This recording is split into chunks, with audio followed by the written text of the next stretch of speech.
India में शुरू हुई ऐसी बगावत, योगी भी रह गए हैरान। 27 से पहले क्या टूट जाएगी बीजेपी? आला कमान को सता रहा जिस बात का डर अब वही हो गया।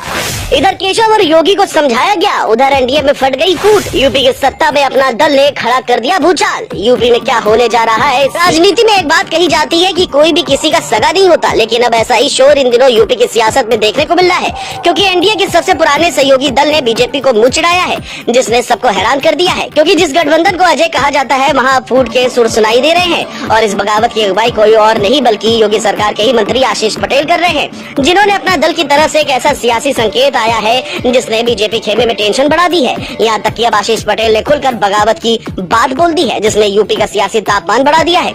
उन्होंने यहाँ तक संकेत दे दिए कि वो मंत्री पद तक छोड़ सकते हैं, लेकिन ये बगावत के सुर इतने क्यों उठ रहे हैं वो समझना जरूरी है।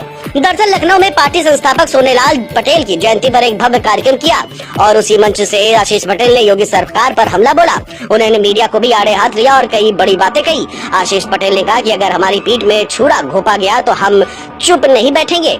आशीष ने यूपी सरकार के सूचना विभाग पर जमकर हमला बोला। उन्होंने कहा कि 1700 करोड़ के बजट वाली मीडिया है, लेकिन अपना दल की कोई खबर नहीं दिखती। हमारे खिलाफ प्रोपेगेंडा चल रहा है, मतलब सत्ता में रहते हुए भी मंत्री खुद को असहाय महसूस कर रहे हैं। ये बयान बीजेपी के लिए किसी झटके से कम नहीं है। ऐसा इसलिए क्योंकि आशीष ने सिर्फ हमला नहीं बोला, बल्कि गुरुवार को उन्होंने अपना दल सोनेलाल के कार्यकारी अध्यक्ष पद को छोड़ दिया। हालांकि फिर उनको राष्ट्रीय उपाध्यक्ष बनाया गया है, लेकिन ये बात सिर्फ एक तरफ नहीं है। इसको हवा देने का काम अनुप्रिया पटेल ने भी किया है। उन्होंने अपने संगठन से कुछ नेताओं को निकाला था, लेकिन बीजेपी ने उनको अपने पास रखा, जिस पर अनुप्रिया पटेल ने नाराजगी जताई। योगी से मांग की थी कि ऐसे नेताओं को वह पार्टी में न रखे, पद पर न बिठाए। अनुप्रिया पटेल की नाराजगी की चर्चा अभी हो ही रही थी। इसी बीच आशीष पटेल का बयान सामने आया। इसके बाद सियासी शोर तेज हो गया।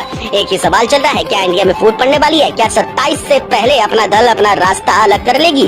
राजनीतिक जानकार तो यहाँ तक कह रहे हैं कि समाजवादी पार्टी के साथ अनुप्रिया पटेल जा सकती हैं। वहीं सियासी जानकारों की माने तो ये सब पंचायत चुनाव को देखते हुए कहा जा रहा है। लेकिन सवाल है, क्या एनडीए से अपना दल सोनेलाल अब अलग हो जाएगी? क्योंकि इसी कार्यक्रम में आशीष पटेल ने एक और बड़ा ऐलान करते हुए कहा कि अपना दल यूपी के पंचायत चुनाव अकेले लड़ेगा। आपको बता दें कि लखनऊ में जब आशीष पटेल और अनुप्रिया पटेल कार्यक्रम कर रहे थे, ठीक उसी वक्त पार्टी के पुराने नेता एक अलग बैठक कर रहे थे। उन नेताओं ने अपना मोर्चा नाम से एक नया प्लेटफॉर्म भी बना लिया है और दावा कर रहे हैं कि 13 से 9 विधायक उनके साथ हैं। ब्रजेंद्र प्रताप सिंह जैसे पुराने नेता खुलेआम कह रहे हैं कि असल अपना दल हम है, पार्टी का नाम हथियाया गया है। अब आप भी समझ सकते हैं कि जिनके पास बहुमत है वो खुद को असली पार्टी कह रहे हैं और सरकार में जो है वो खुद को नजरअंदाज महसूस कर रहे हैं। माना जा रहा है कि इसके पीछे जातीय जनगणना और कुर्मी वोट बैंक का खेल है, क्योंकि आशीष पटेल ने साफ कहा है कि जैसे हमारी जब पार्टी ने जातीय जनगणना की बात रखी, उसी समय हमारे प्रदेश अध्यक्ष को हटा दिया गया। आपको बता दें कि अपना दल का प्रभाव पूर्वांचल और बुंदेलखंड के कई जिलों में कुर्मी वोट पर है और इन जिलों में जातीय चेतना बेहद मजबूत है।